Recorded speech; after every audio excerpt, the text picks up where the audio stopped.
കേരളത്തിലെ ഏറ്റവും ശക്തമായ യുവജന രാഷ്ട്രീയ പ്രസ്ഥാനം ഏതാണ് എന്ന് ചോദിച്ചാൽ അത് democratic youth federation of India അഥവാ DYFI ആണ്. കമ്മ്യൂണിസ്റ്റ് പാർട്ടി ഓഫ് ഇന്ത്യ മാർക്സിസ്റ്റിൻ്റെ CPIMൻ്റെ യുവജന വിഭാഗമാണ് DYFI. സംഘടനാ സംവിധാനത്തിൻ്റെ പേരിലാണെങ്കിലും കേഡർ സ്വഭാവത്തിൻ്റെ പേരിലാണെങ്കിലും മെമ്പർമാരുടെ എണ്ണത്തിൻ്റെ പേരിലാണെങ്കിലും സമാന സ്വഭാവമുള്ള ഇതര രാഷ്ട്രീയ പ്രസ്ഥാനങ്ങളെക്കാൾ ഏറെ മുമ്പിൽ തന്നെയാണ് DYFI. പിണറായി വിജയൻ സർക്കാർ അധികാരത്തിന് പുറത്തുപോയതിന് തൊട്ടു പിന്നാലെ ഇപ്പോൾ കേരളത്തിൽ DYFIയുടെ സമ്മേളനങ്ങളാണ് നടന്നുകൊണ്ടിരിക്കുന്നത്. മേഖലാ സമ്മേളനങ്ങൾ പൂർത്തിയായി ഇപ്പോൾ ജില്ലാ സമ്മേളനങ്ങൾ നടക്കുകയാണ്. ഈ സമ്മേളനങ്ങളോടനുബന്ധിച്ച് തന്നെയാണ് DYFI പുതിയ ഭാരവാഹികളെ തിരഞ്ഞെടുക്കുന്നത്. DYFI ഭാരവാഹികൾ എന്ന് പറയുമ്പോൾ DYFIയുടെ ഭരണഘടനയനുസരിച്ച് 18നും 40 വയസ്സിനും ഇടയിൽ പ്രായമുള്ളവരാണ് അംഗങ്ങളാവേണ്ടതും ഭാരവാഹികളാകേണ്ടതും. ഭാരവാഹികൾക്ക് 40 വയസ്സിന് മുകളിൽ പോകുന്ന സാഹചര്യം ഒഴിവാക്കുവാനായി 2011 TV രാജേഷ് DYFIയുടെ സംസ്ഥാന അധ്യക്ഷനായിരുന്നപ്പോൾ 36 മുതൽ 37 വയസ്സുള്ളവരെ മാത്രമേ ഭാരവാഹികളാക്കുകയുള്ളൂ എന്നും ഒരു തീരുമാനമെടുത്തിരുന്നു. എന്നാൽ പിണറായി വിജയൻ കേരളത്തിൻ്റെ മുഖ്യമന്ത്രിയായതോടുകൂടി ഈ തീരുമാനങ്ങളെല്ലാം അട്ടിമറിക്കുന്നതാണ് നമുക്ക് കാണാൻ കഴിയുന്നത്. DYFIയുടെ ദേശീയ അധ്യക്ഷനായി ഇപ്പോൾ AA റഹീമാണ് സേവനമനുഷ്ഠിക്കുന്നത്.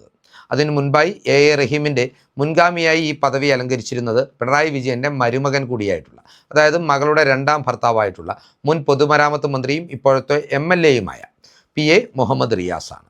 DYFIയുടെ എല്ലാ മാനദണ്ഡങ്ങളും കാറ്റിൽ പറത്തിക്കൊണ്ടാണ് 40 വയസ്സുവരെ പ്രായമുള്ളവർക്ക് അംഗത്വം കൊടുക്കുന്ന ഈ സംഘടനയിൽ 41ാമത്തെ വയസ്സിൽ മുഹമ്മദ് റിയാസ് DYFIയുടെ ദേശീയ അധ്യക്ഷനായി മാറിയത്.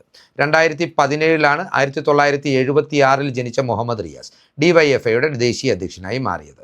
പിന്നീട് 2021 നിയമസഭാ തെരഞ്ഞെടുപ്പിൽ വിജയിക്കുകയും പിണറായി മന്ത്രിസഭയിൽ അംഗമാകുകയും ചെയ്തതോടുകൂടിയാണ് മുഹമ്മദ് റിയാസ് 2021 4 വർഷത്തെ സേവനത്തിന് ശേഷം ഈ പദവി ഉപേക്ഷിച്ചത്. മുഹമ്മദ് റിയാസ് പദവി ഉപേക്ഷിച്ചെങ്കിലും തൻ്റെ പിൻഗാമിയായി തൻ്റെ ചൊൽപ്പടിക്ക് നിൽക്കുന്ന തൻ്റെ പെട്ടിചുമപ്പുകാരനായിട്ടുള്ള AA റഹീമിനെയാണ് ആ സ്ഥാനത്ത് പ്രതിഷ്ഠിച്ചത്. AA റഹീം എന്ന നേതാവിന് ഇപ്പോൾ 46 വയസ്സുണ്ട്. 2021 മുതൽ തുടർച്ചയായി ഈ പദവി അലങ്കരിക്കുന്ന AA റഹീം എന്ന നേതാവ് ഇത്തവണയും DYFIയുടെ ദേശീയ നേതാവായി ദേശീയ അധ്യക്ഷനായി ആ പദവിയിൽ തുടരുവാനുള്ള ശ്രമങ്ങളും നടത്തുന്നുണ്ട്. താൻ രാജ്യസഭാ MP ആണെന്നും 2028 വരെ തനിക്ക് കാലാവധി ഉള്ളതിനാൽ ഡൽഹിയിൽ നിന്ന് ദേശീയ അധ്യക്ഷൻ എന്ന നിലയിൽ മികച്ച പ്രകടനം തനിക്ക് കാഴ്ചവെക്കുവാൻ കഴിയും എന്നുമുള്ള അവകാശവാദവുമായിട്ടാണ് AA റഹീം കളത്തിലിറങ്ങിയിരിക്കുന്നത്. എന്നാൽ റഹീമിൻ്റെ ഈ നീക്കത്തോട് DYFIക്കുള്ളിലും CPMനുള്ളിലും വ്യാപകമായ പ്രതിഷേധമാണ് ഉയർന്നു വരുന്നത്.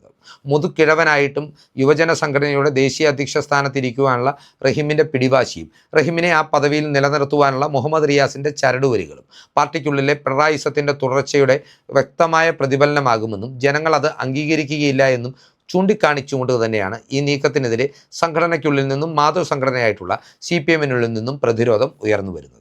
DYFIയുടെ പ്രവർത്തകരെ സംബന്ധിച്ചിടത്തോളം റഹീം ദേശീയ അധ്യക്ഷ സ്ഥാനത്ത് തുടരുന്നത് പാർട്ടിയിലേക്ക് പുതിയ അംഗങ്ങളെ അല്ലെങ്കിൽ സംഘടനയിലേക്ക് പുതിയ അംഗങ്ങളെ ആകർഷിക്കുന്നതിന് പോലും വിഘാതമാകുമെന്നും അവർ ചൂണ്ടിക്കാട്ടുന്നുണ്ട്.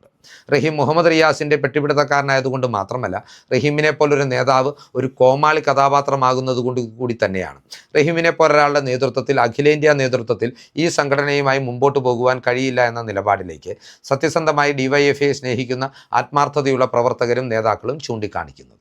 എന്താണ് ഈ വിഷയത്തിൽ റഹീമിൻ്റെ പോരായ്മ എന്ന് ചോദിച്ചാൽ, റഹീം എന്ന് പറയുന്നത് പിണറായി വിജയൻ്റെയും അയാളുടെ മരുമകൻ മുഹമ്മദ് റിയാസിൻ്റെയും ചൊൽപ്പടിക്ക് നിൽക്കുന്ന ഒരു കാവൽപ്പട്ടിയെപ്പോലെ സമീപനം സ്വീകരിക്കുന്ന ഒരു നേതാവാണ്. അന്ധമായ ന്യായീകരണങ്ങൾ നിരത്തി പിണറായി വിജയന് വേണ്ടിയും മുഹമ്മദ് റിയാസിന് വേണ്ടിയും ചാനലുകൾക്ക് മുമ്പിൽ ഉളുപ്പില്ലാതെ പ്രത്യക്ഷപ്പെടുന്ന AA റഹീമിൻ്റെ പ്രവർത്തന ശൈലിയോട് CPMന് മാത്രമല്ല പൊതുജനങ്ങൾക്കിടയിലും വ്യാപകമായ പ്രതിഷേധം രൂപപ്പെട്ടു വരുന്നുണ്ട്. CPMനെ സംബന്ധിച്ചിടത്തോളം റഹീമിനെയും ജേക്കിനെയും അതുപോലെ തന്നെ ആർഷോയെയും പോലുള്ള നേതാക്കൾ, വസീഫിനെ പോലുള്ള നേതാക്കൾ തങ്ങൾക്ക് വലിയ ഭാരമാകുന്നു എന്ന തിരിച്ചറിവ് സത്യസന്ധന്മാരായിട്ടുള്ള കേഡർമാർക്കുണ്ട്, യഥാർത്ഥ കമ്മ്യൂണിസ്റ്റുകാർക്കുണ്ട്. എന്നാൽ ഇതുവരെയും പിണറായിയുടെ ഏകാധിപത്യത്തിന് കീഴിൽ കഴിഞ്ഞിരുന്ന പാർട്ടിയിൽ ഇത്തരമൊരു വിമർശനം ഉയർത്തുവാനോ ഒരു നയംമാറ്റം നടപ്പാക്കുവാനോ ഉള്ള ശേഷി ഇവർക്കാർക്കും ഉണ്ടായിരുന്നില്ല. എന്നാൽ ഇപ്പോൾ പിണറായി വിജയൻ തെരഞ്ഞെടുപ്പിൽ ദയനീയമായി പരാജയപ്പെട്ട് ജനങ്ങൾക്ക് മുമ്പിൽ മുഖം നഷ്ടപ്പെട്ട് നിൽക്കുമ്പോൾ ഇതാണ് ഏറ്റവും വലിയ സുവർണാവസരമെന്ന് തിരിച്ചറിഞ്ഞുകൊണ്ടാണ് റഹീമിനെതിരെയുള്ള നീക്കങ്ങൾ ശക്തമാക്കുന്നത്.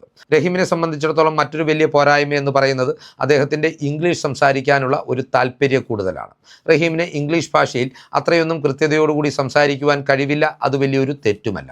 എന്നാൽ താൻ ഇംഗ്ലീഷിലേ സംസാരിക്കുകയുള്ളൂ എന്ന് പിടിവാശി പുലർത്തിക്കൊണ്ട് റഹീം പലപ്പോഴും ദേശീയ മാധ്യമങ്ങൾക്കടക്കം നൽകുന്ന അഭിമുഖങ്ങളും പാർലമെൻറ്റിൽ നടത്തുന്ന പ്രസംഗങ്ങളും മലയാളികൾക്ക് ഒന്നാകെ അപമാനമാണ്. പാർലമെൻറ്റിലും ദേശീയ മാധ്യമങ്ങൾക്ക് മുമ്പിലും മലയാളത്തിൽ പ്രതികരിക്കാമെന്നിരിക്കെ അവർക്കിത് തർജ്ജമ ചെയ്ത് ജനങ്ങളിലേക്ക് എത്തിക്കുവാനുള്ള സംവിധാനമുണ്ട് എന്നിരിക്കെയാണ് റഹീം ഇത്തരത്തിൽ ഇംഗ്ലീഷ് പറഞ്ഞ് സ്വയം കോമാളിയാകുവാൻ ശ്രമിക്കുന്നത്. റഹീമിൻ്റെ ഭാഷാ പരിജ്ഞാനവുമായി ബന്ധപ്പെട്ട് മറ്റൊരു പ്രധാനപ്പെട്ട വസ്തുത എന്ന് പറയുന്നത്, റഹീം ഇങ്ങനെ തപ്പിത്തടഞ്ഞ് ഇംഗ്ലീഷ് സംസാരിക്കുമ്പോൾ സ്വാഭാവികമായും അയാളുടെ വിദ്യാഭ്യാസ യോഗ്യതകൾ എന്തൊക്കെയാണ് എന്ന് നാം ചിന്തിച്ചു പോകും. റഹീം 10ാം ക്ലാസ്സും ഗുസ്തിയും പാസ്സായ ഒരാളല്ല എന്നതും നാം മനസ്സിലാക്കേണ്ടതുണ്ട്. റഹീമിനെ സംബന്ധിച്ചിടത്തോളം അയാൾക്ക് ബിരുദങ്ങളുടെ ഒരു നീണ്ട നിരയുണ്ട്. റഹീം ഒരു MA ഗ്രാജുവേറ്റ് ആണ്, അല്ലെങ്കിൽ പോസ്റ്റ് ഗ്രാജുവേറ്റ് ആണ്. ഇസ്ലാമിക് ഹിസ്റ്ററിയിലാണ് ഇയാളുടെ പോസ്റ്റ് ഗ്രാജുവേഷൻ. ഇതിനു പുറമെ അയാൾ കേരള ലോ അക്കാഡമിയിൽ നിന്ന് LLBയും പാസ്സായിട്ടുണ്ട്. ഇതിനു പുറമെ ജേർണലിസത്തിൽ ഡിപ്ലോമയും പൂർത്തിയാക്കിയിട്ടുണ്ടെന്നാണ് റഹീം തന്നെ വ്യക്തമാക്കുന്ന വിശദാംശങ്ങളിൽ നിന്ന് നമുക്ക് മനസ്സിലാക്കുവാൻ കഴിയുന്നത്. ഇത്തരത്തിൽ LLBയും ഇസ്ലാമിക് ഹിസ്റ്ററിയും അതുപോലെ തന്നെ ജേർണലിസം ഡിപ്ലോമയും എല്ലാം ഇംഗ്ലീഷ് കോഴ്സിൽ പഠിച്ച് പരീക്ഷ എഴുതി പാസ്സായ ഒരാൾക്ക് എങ്ങനെ ഇത്രയും നികൃഷ്ടമായ രീതിയിൽ, ഇത്രയും വൃത്തികെട്ട രീതിയിൽ ഇംഗ്ലീഷ് ഭാഷ കൈകാര്യം ചെയ്യാൻ സാധിക്കുന്നു എന്നുള്ളിടത്ത് മറ്റ് ചില സംശയങ്ങൾ കൂടി ഉടലെടുക്കുന്നുണ്ട്.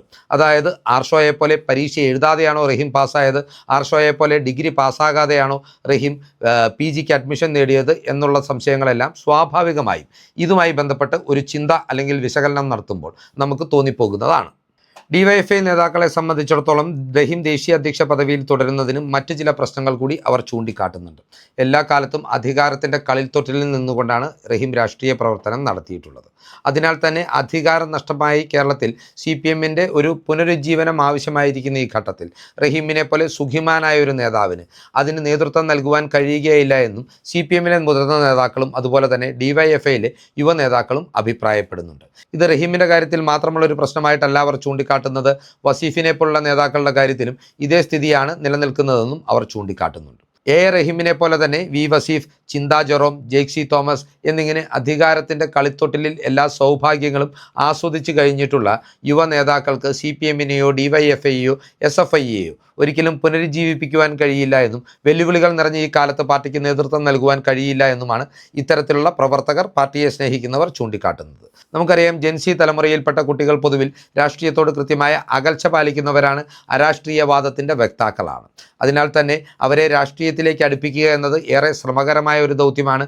അങ്ങനെയുള്ളപ്പോൾ റഹീമിനെ പോലുള്ള നേതാക്കളെ മുൻപിൽ നിർത്തിക്കൊണ്ട് അതിനൊരു പരിശ്രമം നടത്തിയാൽ അവിടെയും ദയനീയ പരാജയമാകും എന്ന കാര്യത്തിൽ പൊതുവിലും ഒരു തർക്കമുണ്ടാവാനിടയില്ല. റഹീം എങ്ങനെയെങ്കിലും തൻ്റെ യുവത്വം നിലനിർത്തുന്നതിൻ്റെ ഭാഗമായി പതിവായി ഷർട്ടും മുണ്ടും ധരിക്കുന്നത് ഒഴിവാക്കിക്കൊണ്ട് പാർട്ടി സമ്മേളന വേദിയിലേക്ക് പോലും ഒരു കോമാളിയെ പോലെ പാൻറ്റും ഷർട്ടും ഇട്ട്, പ്രത്യേകിച്ച് പൂക്കള ഷർട്ടും പച്ച പാൻറ്റും എല്ലാം ഇട്ട് കടന്നു വരുന്ന ആ വരവ് തന്നെ DYFIയുടെ അന്തസ്സത്തയ്ക്ക് ചേർന്ന പ്രവർത്തനമല്ല എന്നും പ്രവർത്തകർ ചൂണ്ടിക്കാട്ടുന്നുണ്ട്. ഏതൊക്കെയാണെങ്കിലും റഹീമിനെ പോലുള്ള നേതാക്കളെ വെച്ച് DYFI എന്ന യുവജന സംഘടനയെ മുൻപോട്ട് നയിക്കുവാൻ സാധിക്കുകയില്ല എന്ന ശക്തമായ വികാരം പാർട്ടി ചർച്ചകളിലടക്കം പ്രവർത്തകർ പ്രകടിപ്പിക്കുമ്പോൾ ഇതിനെ ഏതെങ്കിലും വിധത്തിൽ പ്രതിരോധിക്കുവാൻ കഴിയുമോ എന്നാണ് പിണറായി ക്യാമ്പ് ശ്രമിക്കുന്നത്. DYFI എന്ന യുവജന സംഘടനയിൽ റഹീമിനെ മുന്നിൽ നിർത്തി കളിക്കുന്ന അതേ കളി തന്നെയാണ് പിണറായി വിജയൻ CPM എന്ന സംഘടനയിൽ MV ഗോവിന്ദനെ മുന്നിൽ നിർത്തി കളിക്കുന്നത്. ഗോവിന്ദൻ്റെ ഭാര്യ PK ശ്യാമളയടക്കം പാർട്ടിയുടെ ഉരുക്കുകോട്ടകളിൽ നിയമസഭാ തെരഞ്ഞെടുപ്പിൽ ദയനീയമായി പരാജയപ്പെട്ടു പോയിട്ടും സ്ഥാനാർത്ഥി നിർണയത്തിൽ അപാകതകൾ ഉണ്ടായിട്ടുണ്ടെന്നും നേതൃത്വ ശൈലിയിൽ ഒരു തിരുത്തൽ വേണ്ടതാണ് എന്നുമുള്ള വളരെ വസ്തുനിഷ്ഠമായ വിമർശനം പോലും ചെയ്തുകൊള്ളുവാൻ പിണറായി വിജയൻ എന്ന നേതാവും അദ്ദേഹത്തിൻ്റെ സിൽബന്ദികളായ ഗോവിന്ദൻ ഉൾപ്പെടെയുള്ളവരും തയ്യാറായിട്ടില്ല. ഏതെങ്കിലും വിധേന അധികാരത്തിൽ കടിച്ചു തൂങ്ങുക എന്ന ലക്ഷ്യവുമായി ഇത്തരക്കാർ മുമ്പോട്ട് പോകുമ്പോൾ ഇവിടെ വെല്ലുവിളിക്കപ്പെടുന്നത് CPMൻ്റെ രാഷ്ട്രീയ നിലനിൽപ്പ് തന്നെയാണ്. നമുക്കറിയാം, ബംഗാളിലും ത്രിപുരയിലും സംഭവിച്ചതിന് സമാനമായിട്ടുള്ള വലിയ നിലനിൽപ്പിൻ്റെ പോരാട്ടത്തിലേക്ക് കടക്കുവാൻ CPM ഇവിടെ നിർബന്ധിതമാകും. എന്നാൽ ബംഗാളിലും ത്രിപുരയിലും സംഭവിച്ചതുപോലെ അനിവാര്യമായ പതനത്തിൻ്റെ പടുകുഴിയിലേക്കായിരിക്കും പിണറായി വിജയൻ്റെ ഈ കളികൾ CPMനെ എത്തിച്ചേർക്കുക എന്നുള്ള ശക്തമായ വിമർശനം പോലും പിണറായി വിജയനെതിരെയും അദ്ദേഹത്തിൻ്റെ സിൽബന്ദികൾക്കെതിരെയും ഇപ്പോൾ കമ്മ്യൂണിസ്റ്റ് പാർട്ടിയിൽ നിന്നും DYFIയിൽ നിന്നും SFIയിൽ നിന്നും ഉയർന്നു വരുന്നുണ്ട്. റഹീമിനെ പോലുള്ള, ആർഷോയെ പോലുള്ള, ചിന്തയെ പോലുള്ള, ജെയ്ക്കിനെ പോലുള്ള ജനങ്ങൾക്ക് മുമ്പിൽ കോമാളികളായി മാറിയിട്ടുള്ള നേതാക്കളെ ചവിട്ടി പുറത്താക്കിയെങ്കിൽ മാത്രമേ ഇത്തരം സംഘടനകൾക്ക് മുമ്പോട്ട് പോകുവാൻ കഴിയുള്ളൂ എന്നുള്ള സത്യസന്ധരായിട്ടുള്ള DYFI, CPM, SFI പ്രവർത്തകരുടെ വികാരം പ്രേക്ഷകർക്കായി പങ്കുവെച്ചുകൊണ്ട് ഈ വീഡിയോ അവസാനിപ്പിക്കുകയാണ്. കൂടുതൽ രാഷ്ട്രീയ വാർത്തകൾക്കും വിശകലനങ്ങൾക്കുമായി ഞങ്ങളുടെ ചാനൽ സബ്സ്ക്രൈബ് ചെയ്യുക. നന്ദി.